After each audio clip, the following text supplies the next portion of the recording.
nama saya Upin. Wow. Ada susu. Aku naklah. Teman-teman, aku nak minum susu dulu ya. Wow, sedap. Memang terbaik susu ni. Halo,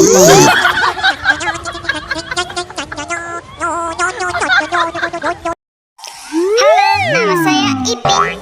Betul. Wow. Wah, ada susu. Nampaknya enak banget ni. Aku naklah. Kawan-kawan, aku nak minum susu dulu ya. Wow, sedapnya. Sedap. Memang terbaik ni. Kawan-kawan nak. Hehe, aku minum dulu ya. 哎呦我的妈！